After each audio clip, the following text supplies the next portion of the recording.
Hello बच्चों, कैसे हो आप सब। आई होप आप अच्छे होंगे। तो चलिए स्टार्ट करते हैं आज की क्लास।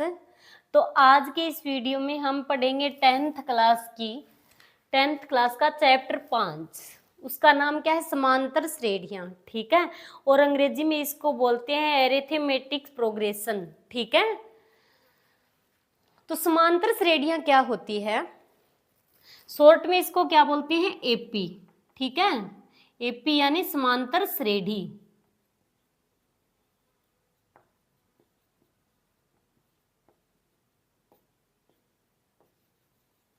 तो समांतर श्रेणियां किसे कहते हैं? ठीक है, आपके पास कोई संख्या है। ठीक है, तो जैसे मान लो 2 है। ठीक है, आपके पास 2 है संख्या। ठीक है, 2 में आप मतलब समान संख्या ऐड करते जाओगे। ठीक है, समान संख्या जोड़ते जाओगे। 2 में आपने 2 और जोड़ दिए। ठीक है, तो कितने हो गए? 4। यानी 2 में आपने कितने जोड़ दिए? 2। तो कितने हो गए आपके पास? 4। यानी 2 प्लस 2, या फिर आप सीधा 4 लिख दो। ठीक है, 4 हो गए। अब 4 में आप फिर से 2 जोड़ोगे, मतलब इनके बीच अंतर कितना रहना चाहिए? 2 का। 4 में फिर आप 2 जोड़ोगे तो कितना आएगा? 6। 6 में फिर 2 जोड़ोगे, कितना आएगा? 8। 8 में फिर 2 जोड़ोगे, कितना आएगा? 10। और ये इस प्रकार चलता रहेगा। ठीक है, तो ये क्या होती है? एपी यानी समांतर श्रेणी होती है। समांतर श्रेणी का मतलब क्या होता है कि इनके बीच का जो अंतर है समांतर, वो समान अंतर होना चाहिए। ये जो श्रेणी है इसके बीच का जो अंतर है, डिफरेंस है इनके बीच का, वो क्या होना चाहिए? समान होना चाहिए। ठीक है, तभी वह एपी होगी, अन्यथा वह एपी नहीं होगी। तो अब इनके बीच का अंतर क्या है? 2 में हमने पहले कितना जोड़ा? 2, तो 4 हो गए। फिर इसमें 2 जोड़ा तो 6, फिर इसमें 2 जोड़ा तो 8, फिर उसमें 2 जोड़ा तो 10। मतलब इनके बीच का अंतर क्या है? समान है। तो जो बीच का अंतर समान होगा तभी वह क्या होगी? समांतर श्रेणी होगी, अन्यथा वह समांतर श्रेणी नहीं होगी। आ रहा है समझ में? अब ये जो समांतर श्रेणी का पहला पद है, सबसे पहले हमने कितनी संख्या ली? 2। तो समांतर श्रेणी का जो पहला पद होता है उसको हम ए मानते हैं। ठीक है, इसको हमने ए मान लिया। और फिर उसके बीच का जो अंतर होता है, हमने इसमें कितने ऐड किए? 2 ऐड किए, तो वो क्या हो गया? इनके बीच का अंतर हो गया। ठीक है, तो पहला पद ए हो गया। दूसरा पद ए प्लस डी, हमने क्या जोड़ा? अंतर ए प्लस डी। और फिर तीसरा प्लस ए प्लस डी प्लस डी, फिर डी जोड़ा, मतलब फिर 2 जोड़ा इसमें। और फिर ये पद है, इसमें हमने क्या जोड़ा? A plus D plus D plus D. आ रहा है समझ में? मतलब पहली संख्या कितनी थी? 2। ठीक है, तो 2 में हमने कितने ऐड किए? पहली संख्या 2 है। ठीक है, दूसरी संख्या फिर 2 में हमने कितने ऐड किए? 2, तो कितनी हो गई? 4। तीसरी संख्या 2 में हमने कितना ऐड किया? 2 प्लस 2 4, और फिर 2 ऐड किया, तो 2 प्लस 2 में फिर 2 ऐड किया तो कितने हो गए? 6। और अगली बार ये 3 बार 2 है, 2 2 प्लस 2 प्लस 2, फिर इसमें 2 ऐड करेंगे तो कितने हो गए? 8। ठीक है, तो ये जो हमने 2 ऐड किए, जो अंतर है इनका, इसको क्या बोलते हैं? डी। ठीक है, इसको डी मानते हैं। आ रहा है समझ में? तो ये क्या हो गया? अब इसको आप क्या लिख सकते हो? ये जो ए है, ठीक है, इसको बोलते हैं प्रथम पद। प्रथम पद। और ये जो ए प्लस डी है इसको बोलते हैं दूसरा पद या द्वितीय पद, और इसको बोलते हैं तीसरा पद। आया समझ में? अब प्रथम पद है, ये प्रथम पद है, तो प्रथम पद को हमेशा A1 से लिखते हैं। ठीक है, और जो दूसरा पद है इसको क्या लिखते हैं? A plus D. ठीक है, और जो तीसरा पद है इसमें प्लस डी 2 बार डी है, तो इसको हम लिख सकते हैं तीसरे पद को ए प्लस 2d। तीसरे पद को किससे लिखते हैं? a plus 2d। और ये कौन सा पद हो गया? चौथा पद। ये होता है चौथा पद। तो इसमें डी कितनी बार है? 3 बार है, तो इसको हम लिख सकते हैं a + 3d। ठीक है, तो समांतर श्रेणी का ये तो हो गया प्रथम पद। प्रथम पद को क्या लिखते हैं? a1, दूसरे पद को a + d, तीसरे पद को a + 2d, चौथे पद को a + 3d। ठीक है, तो प्रथम पद क्या हो गया? प्रथम पद, तो एपी का प्रथम पद होता है a1। ओके, ये क्या है? प्रथम पद है एपी का। और जो डी होता है, डी, इसको क्या बोलते हैं? सारव अंतर बोलते हैं। ठीक है, डी को क्या बोलते हैं? सारव अंतर। तो डी हो गया सारव अंतर। ठीक है, अब आप ध्यान से समझना। अब आपको बोल दिया जाए कि 3 + 6 + 2 8 + 9, और ये कोई लिख दिया। अब आपको बोल दिया जाए क्या ये एपी है? तो इनके बीच का अंतर, ये 3 है, ये 6 है, तो इनके बीच 3 का अंतर हो गया। ठीक है, ये 6 ये 8 है, तो इन दोनों के बीच 2 का अंतर हो गया। ये 8 है और ये 9 है, तो इनके बीच 1 का अंतर हो गया। मतलब इनके बीच का जो सारव अंतर है वो क्या है? यहाँ पर समान नहीं है। तो सारव अंतर जब समान नहीं होगा डी का मान, तो ये क्या होगी? एपी नहीं हो सकती।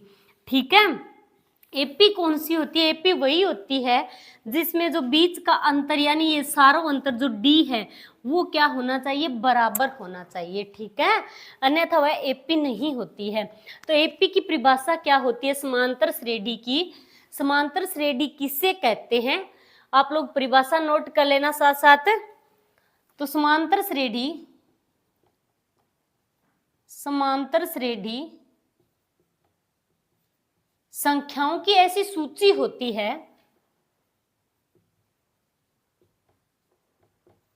संख्याओं की ऐसी सूची होती है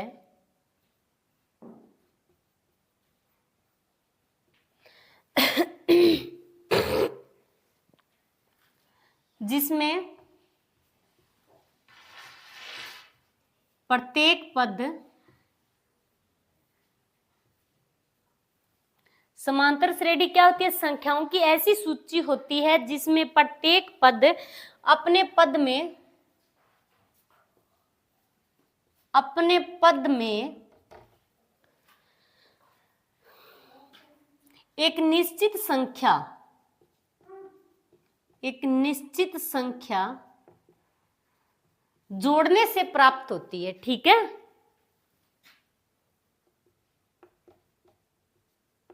जोड़ने से प्राप्त होती है। आया समझ में? समांतर श्रेणी संख्याओं की ऐसी सूची होती है जिसमें प्रत्येक पद पहले पद को छोड़ देना है। ठीक है, पहला पद तो ए है तो ए ही रहेगा, पहला पद जो है वही रहेगा। ठीक है, पहला पद हो सकता है 10 हो, फिर आगे पहला पद 10 हो गया। ठीक है, अब 10 में हम 2 ऐड करते जाएंगे तो दूसरा पद 12, तीसरा पद 14, चौथा पद कितना हो गया? 16। ठीक है, तो पहला पद तो क्या रहेगा? हमेशा ए ही है तो ए ही रहेगा, इसमें कुछ नहीं जुड़ेगा। ठीक है, पहले पद को छोड़कर जिसमें प्रत्येक पद, आप चाहो तो यहां पर लिख सकते हो प्रत्येक पद, फिर ब्रैकेट के अंदर लिख सकते हो पहले पद को छोड़कर। ठीक है, पहले पद को छोड़कर अपने पद में एक निश्चित संख्या जोड़ने से प्राप्त होती है। निश्चित संख्या जोड़ने से प्राप्त होती है मतलब जो संख्या जुड़ेगी यहाँ पर वो समान होनी चाहिए सभी में। ठीक है, तो ये होती है समांतर श्रेणी। तो ये होता है समांतर श्रेणी का प्रथम पद, ये समांतर श्रेणी का सारव अंतर होता है। ठीक है, अब ध्यान से समझना A1। ठीक है, तो ये तो क्या हो गया? एपी का प्रथम पद। ठीक है, प्रथम पद इसको कैसे लिखते हैं? A1, ये हो गया एपी का प्रथम पद। A1 को हम लिखेंगे ए से लिखते हैं A1 को, प्रथम पद को। और दूसरा पद होता है एपी का A2। मतलब समांतर श्रेणी क्या होती है? पहला पद होता है इसका A1, एक एपी जो होती है वो किस प्रकार की होती है? इसका पहला पद A1, दूसरा पद A2, तीसरा पद होता है A3, चौथा पद A4, और इस प्रकार ये चलती रहेगी nवें पद तक। जो अंतिम पद होता है उसको क्या लिखते हैं? AN। आया समझ में? तो ये होती है एपी इस प्रकार की, ठीक है। तो जो A1 है प्रथम पद, उसको A से लिखते हैं, ठीक है। प्रथम पद को A से, और जो A2 है दूसरा पद, ठीक है, इसको A प्लस डी, दूसरे पद को क्या लिखते हैं? A प्लस डी लिखते हैं। ये क्या है? दूसरा पद है, ठीक है। और जो एपी का तीसरा पद है इसको लिखते हैं A प्लस 2D। तीसरा पद कौन सा हुआ? ये है तीसरा पद, तो इसको क्या लिखते हैं? A plus 2D। आ रहा है समझ में? तो ये हो गई A प्लस 2D। अब ये क्या है? यहाँ पर एक एपी है, ठीक है, समांतर श्रेणी है, तो तीसरा पद हो गया A प्लस 2D।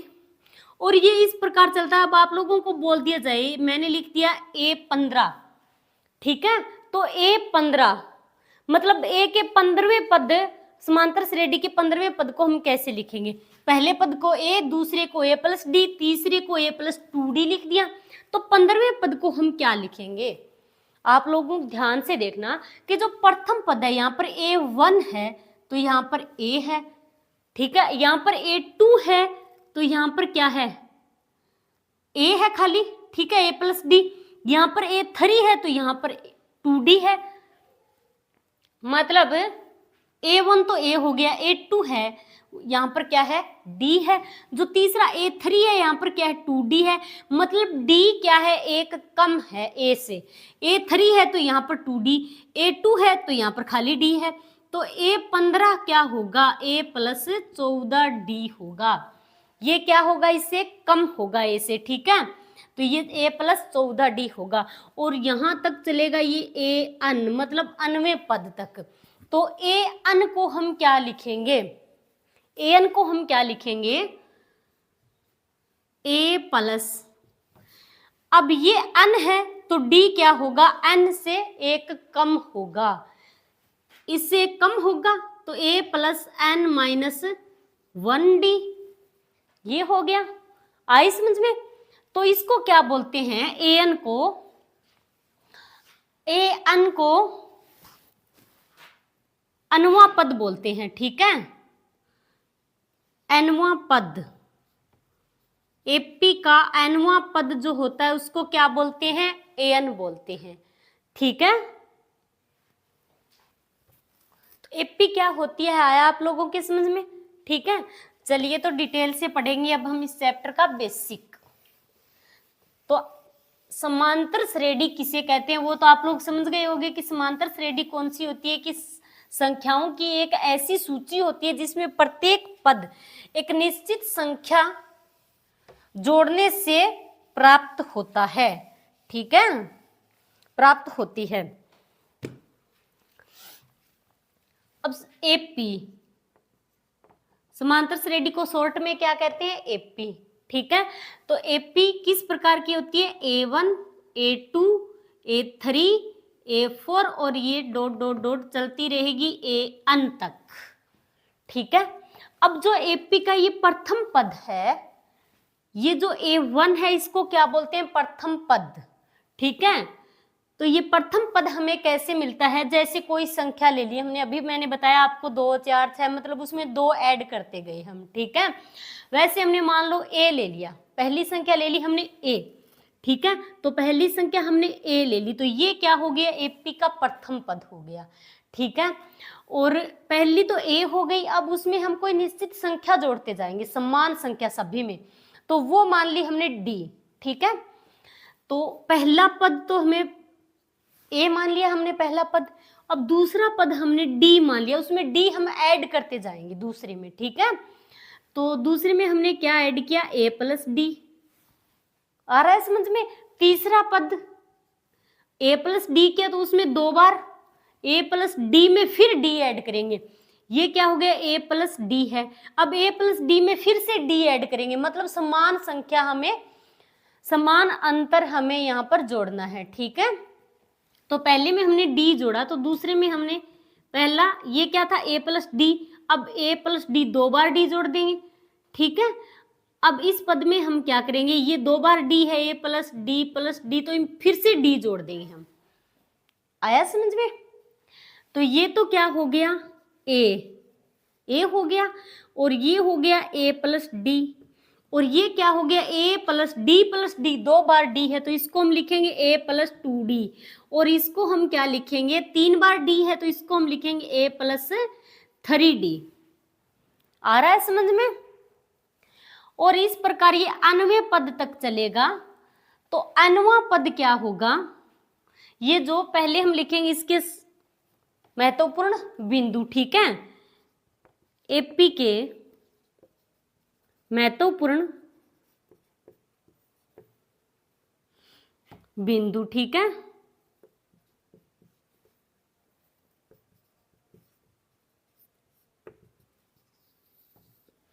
ए क्या होता है प्रथम पद, एपी का प्रथम पद बराबर होता है ए, और जो हमने समान अंतर जोड़ा है डी उसको क्या बोलते हैं एपी का सारव अंतर, ठीक है। सारव अंतर क्या होता है डी। आ रहा है समझ में? और एक होता है एन, एपी के पदों की संख्या कि कुल कितने पद है एपी में, ठीक है। एपी के पदों की संख्या, एपी के पदों की संख्या को हमेशा एन लिखते हैं, ठीक है। और एपी का अंतिम पद, एपी का अंतिम पद को ए अन या अनवा पद कहो या फिर अंतिम पद कहो, इसको क्या लिखते हैं ए अन से लिखते हैं, ठीक है। अब होता है एपी का व्यापक रूप। तो एपी का व्यापक रूप क्या होता है, एपी का व्यापक रूप, तो ये होता है एपी का व्यापक रूप। क्या होता है, एपी किस प्रकार की होती है, कैसे बनती है, पहला पद ए होता है, ठीक है। दूसरा पद क्या होता है ए प्लस डी, मतलब उसमें कुछ अंतर जोड़ेंगे हम, ठीक है, समान अंतर जोड़ेंगे श्रेणी में। तो हमने पहली बार डी जोड़ दिया, फिर उसमें क्या जोड़ेंगे 2 बार डी, ए प्लस 2d, एक डी ये हो गया, एक डी फिर से जोड़ दिया, फिर ए प्लस 3d, और ये इस प्रकार चलेगी अन्वय पद तक। तो अन्वा पद क्या होगा, ये क्या है A1, ठीक है, A1 इसको हम क्या लिखते हैं ए, प्रथम पद है, ठीक है। अब A2 है, इसको हम क्या लिखेंगे A प्लस डी, A2 को हम लिखेंगे A प्लस डी, और A3 को हम क्या लिखेंगे A प्लस 2d, A3 को हमने क्या लिखा A प्लस 2d, और A4 को हमने क्या लिखा A प्लस 3d। इसी प्रकार हम ए अन को हम क्या लिखेंगे, ठीक है, अनुवा पद ए अन, इस पद को हम क्या लिखेंगे। तो आप ध्यान से देखना, यहाँ पर ये क्या है A1 है तो यहाँ पर D है ही नहीं, मतलब एक कम है, यहाँ पर A2 है तो यहाँ पर एक D है, यहाँ पर A3 है तो यहाँ पर 2D है, यहाँ पर A4 है तो यहाँ पर A3D है, मतलब D क्या है इससे एक कम है, एक कम है। तो हम क्या करेंगे यहाँ पर A प्लस, ये अनुवा पद है तो इससे D एक कम कर देंगे, तो A plus N minus 1D, मतलब हमने क्या कर दिया यहाँ पर इस n में से अंतिम पद क्या है इसका nवां पद, तो n में से एक d को हमने कम कर दिया तो n माइनस 1d, तो इसका अंतिम पद क्या होता है a plus n minus 1d। ये होता है एपी का व्यापक रूप, ठीक है। और ये फॉर्मूला भी होता है nवें पद का, ठीक है, ये मैं आप लोगों को बाद में बताऊंगी। ये एपी का व्यापक रूप है, यही होता है इस एपी का मेन पॉइंट, ठीक है। सार्वंतर डी होता है, एपी के पदों की संख्या को एन से लिखते हैं, और एपी का अंतिम पद क्या होता है एन होता है, इसको अंतिम पद को अनुवा पद भी बोलते हैं। आया समझ में?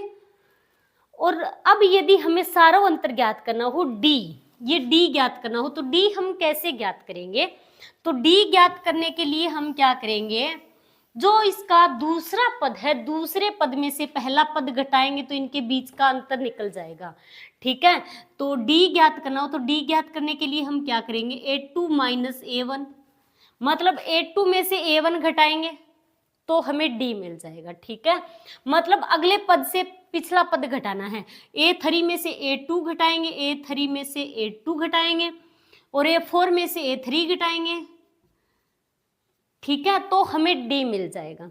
जैसे एक कोई मान लो एपी है, ये एपी है कोई 4 4 में 2 जोड़ेंगे 6, फिर 6 में 2 जोड़ेंगे 8, 8 में 2 जोड़ेंगे 10, और ये चलती रहेगी। अब हमें यहाँ पर डी ज्ञात करना हो, ठीक है। तो डी ज्ञात करने के लिए हम क्या करेंगे, ये क्या हो गया इसका पहला पद a1, ये a2, ये a3 और ये a4, ठीक है। तो हम क्या करेंगे, a2 में से a1 घटाएंगे, तो a2 माइनस a1, a2 कितना है 4 माइनस a2 कितना है 6 है, a2 6 माइनस a1 कितना है 4, तो कितना 6 में से 4 घटाएंगे 2, फिर a3 माइनस a2, तो a3 कितना है, a3 8 है, तो 8 माइनस 6 बराबर कितना आएगा 2, फिर a4 माइनस a3, तो a4 कितना है 10, a3 कितना है 8, तो कितना बच गया 2। मतलब ये अंतर क्या है इनके बीच का, ये सारा अंतर है, ठीक है। d, अब हमें d ज्ञात करना हो तो d कितना आया यहाँ पर 2 आया समझ में। सारा अंतर ज्ञात करने के लिए हम क्या करेंगे, अगले पद में से पिछला पद घटाते जाएंगे, ठीक है, और सारा अंतर निकल जाएगा। क्लियर। परिमित एपी क्या होती है और अपरिमित एपी क्या होती है। परिमित एपी, तो परिमित एपी क्या होती है, एक ऐसी समांतर श्रेणी जिसमें पदों की संख्या क्या होती है, निश्चित होती है, उसको हम परिमित एपी कहते हैं या परिमित समांतर श्रेणी कहते हैं। आप लोग परिभाषा नोट कर लेना कि ऐसी समांतर श्रेणी जिसमें पदों की संख्या निश्चित हो, ठीक है, निश्चित हो, उसको क्या बोलते हैं, परिमित एपी बोलते हैं। जैसे कोई समांतर श्रेणी, कोई एपी दे दी हमें, ठीक है, 5 7 9 11 13, ठीक है, मतलब यहां पर ये क्या होगी, ये परिमित एपी है, ये आगे नहीं बढ़ेगी, इसका अंतिम पद 13 है, ठीक है, ये इसका अंतिम पद हो गया, ये इसका पहला पद हो गया, ठीक है। तो ये तो हो गई परिमित एपी। अपरिमित एपी क्या होती है, अपरिमित एपी एक ऐसी समांतर श्रेणी जिसमें पदों की संख्या क्या होती है, निश्चित नहीं होती है, उसमें अनंत पद होते हैं, ठीक है, मतलब अंतिम पद हमें नहीं दिया जाता है उसमें, ठीक है, उसको बोलते हैं अपरिमित एपी। तो आप लोग परिभाषा नोट कर लेना साथ साथ, ऐसी समांतर श्रेणी जिसमें पदों की संख्या अनंत होती है, ठीक है, और अंतिम पद हमें नहीं दिया होता है, यानी अंतिम पद an हमें नहीं दिया होता है, तो ऐसी श्रेणी को बोलते हैं अपरिमित समांतर श्रेणी। ओके, जैसे मान लो 4 6 8 10 12 और ये चलती रहेगी, ठीक है, मतलब इसका जो अंतिम पद है an वो हमें नहीं पता, मतलब ये कहाँ पर रुकेगी, इसका अंतिम पद कौन सा है वो तो हमें पता नहीं है, तो ये क्या होगी, अपरिमित एपी होगी, ठीक है, तो इसको बोलते हैं अपरिमित एपी। अब आप लोगों को पूछ लिया जाए कि एपी बनाने के लिए, यानी समांतर श्रेणी बनाने के लिए, एपी बनाने के लिए ए व डी क्यों आवश्यक है।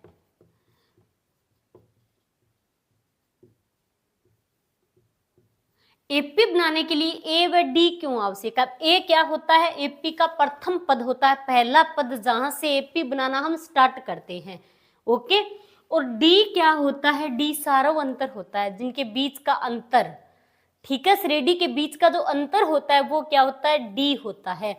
अब हमें बोल दिया जाए कि हमें एपी बनानी है, ठीक है, तो एपी बनाने के लिए यदि हमें ए दे दिया जाए और डी दे दिया जाए और बोल दिया जाए कि एक समांतर श्रेणी बनानी है, तो हम आसानी से बना सकते हैं। कैसे बना सकते हैं, ए क्या हो गया, एपी का प्रथम पद हो गया, डी हमें सारा अंतर दे दिया, तो हम क्या करते जाएंगे, पहले पद में डी जोड़ते जाएंगे और एपी बनती जाएगी। क्लियर। अब यदि मान लो हमें ए बराबर दे दिया, यहाँ पर 5 दे दिया, ठीक है, और डी बराबर हमें दे दिया 3, अब हमें एपी बनानी है, तो एपी हम कैसे बनाएंगे। एपी बनाने का पहले तो आपको एपी का व्यापक रूप पता होना चाहिए, ठीक है, या आप बोल सकते हो इसको एपी का सूत्र। तो एपी बनाने का सूत्र क्या होता है, इसका व्यापक रूप, ए पहला पद ए, दूसरा पद ए प्लस डी, तीसरा पद ए प्लस 2d, यही होता है, ठीक है। जितने पद हमें बोल दिया जाए 5 पद बनाने हैं या 6 पद बनाने हैं, ठीक है, तो a प्लस 3d। अब प्रथम पद a हमें कितना दे दिया 5, तो a की जगह 5 लिखो, ठीक है। फिर फॉर्मूला क्या है हमारा a प्लस डी। समांतर श्रेणी यानी एपी बनाने के लिए आपको इसका व्यापक रूप ये फॉर्मूला पता होना चाहिए, ठीक है। समांतर श्रेणी तभी बना पाओगे आप जब आपको ये फॉर्मूला पता होगा, ओके। तो पहला पद क्या दे रखा है हमें, a 5 दे रखा है, तो ये पहला पद आ गया। फिर a प्लस डी, तो a कितना है 5 है, प्लस डी हमें कितना दे रखा है 3, तो d में 3 जोड़ दो। फिर a प्लस 2d, तो a plus 2d, 2 into D की जगह क्या आएगा 3, ठीक है। फिर a प्लस 3d, तो a कितना है, a की जगह 5 लिखो, a कितना है 5 प्लस 3d, 3d कितना है 3। अब ये कितना हो गया, पहला पद 5 हो गया, 5 में 3 जोड़ेंगे 8, फिर 5 प्लस 3 को 2 से गुणा करवाएंगे कितना हो गया 6, और 5 प्लस 3 को 3 से गुणा करवाएंगे कितना आएगा 9। अब इनको जोड़ दो, 5 8, 5 और 6 कितने हो गए 11। अब 5 में 9 जोड़ दो तो कितने हो गए 14। तो ये क्या बन गई हमारी, एक एपी बनकर तैयार हो गई, ठीक है। ये क्या हो गई एपी, इनके बीच का अंतर क्या है 3, ठीक है। तो पहला 5 है पहली ए, दूसरा 8, मतलब 5 में 3 जोड़ोगे तो कितना आएगा 8, फिर 8 में 3 जोड़ोगे तो 11, फिर 11 में 3 जोड़ोगे तो 14। तो ये बन गई एपी। इसलिए एपी बनाने के लिए ए व डी आवश्यक है, ए व डी के बिना हम एपी नहीं बना सकते। क्लियर। अब हमें मान लो हमें कोई एपी दे दी, ठीक है। अब हमें कोई एपी दे दी, आप ध्यान से देखना, ठीक है। 4 7 फिर 10 फिर 13, ये एपी दे दी हमें, ठीक है। अब हमें बोल दिया जाए कि हमें यहाँ पर क्या निकालना है, इसका सारों अंतर निकालना है डी, ठीक है, डी निकालना है। तो इसका प्रथम पद क्या है 4, ये क्या है A1 होता है, ये A2 होता है, ये 3 होता है, ये 4 होता है, ये भी आपको पता होना चाहिए, ठीक है।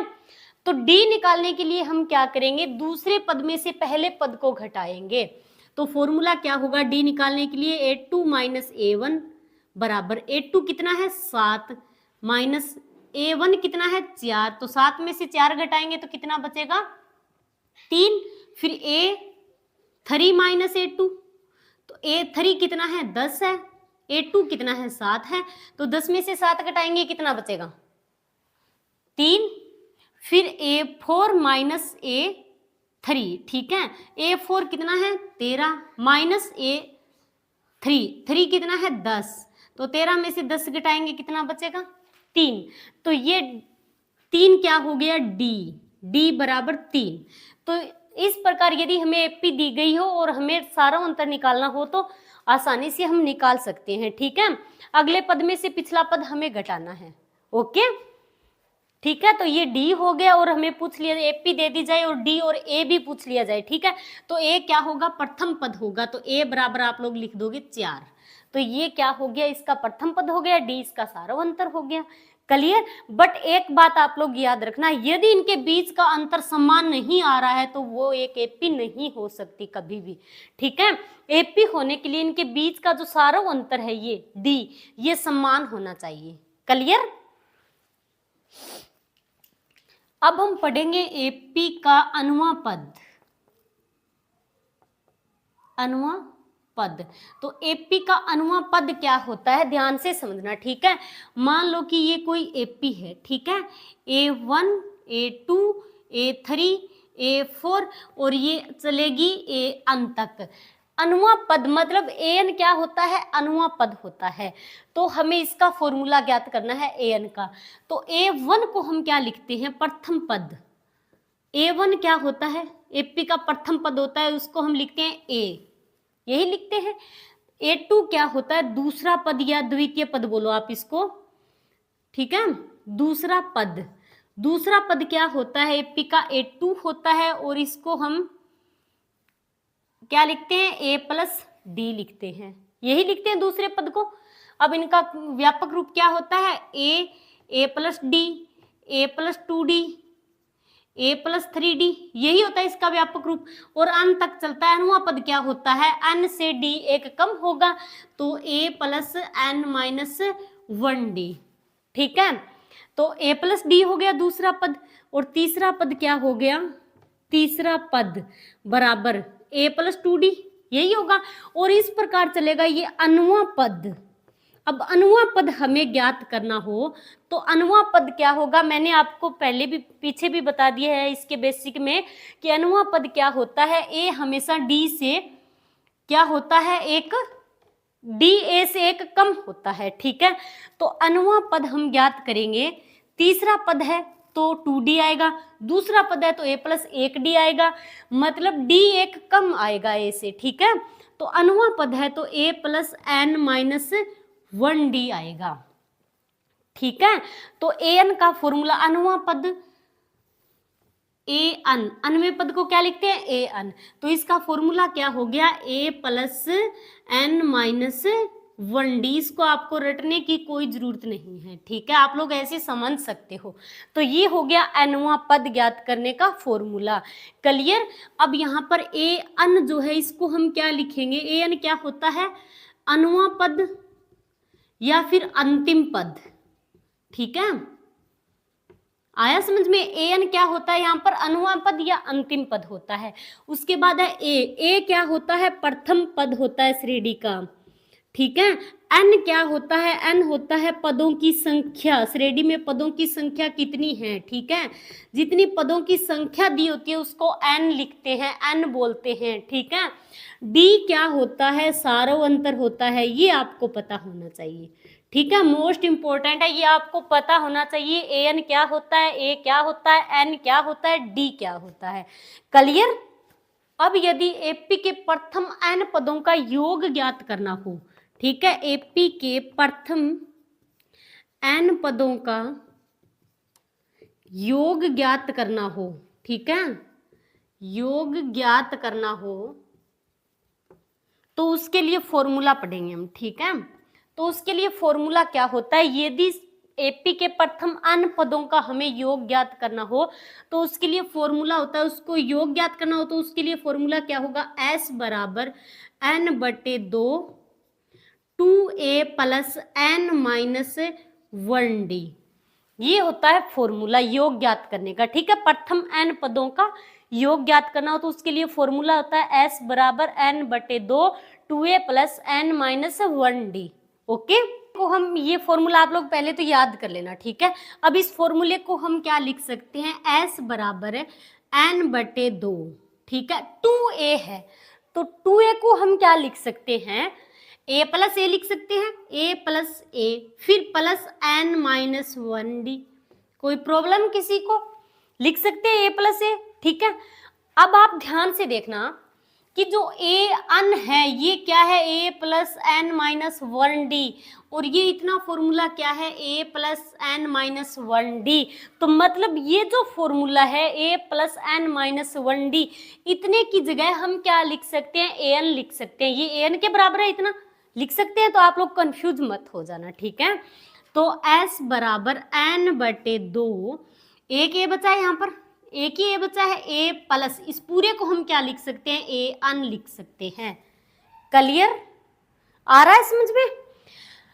अब एक बात और आप लोग नोट कर लेना, जो ए एन है इसको एल भी लिख सकते हैं, अंतिम पद जो होता है उसको एल भी कहते हैं। ठीक है, तो s बराबर एन बटे 2 ए प्लस एल, मतलब जो ए एन है इसको एल भी लिख सकते हैं।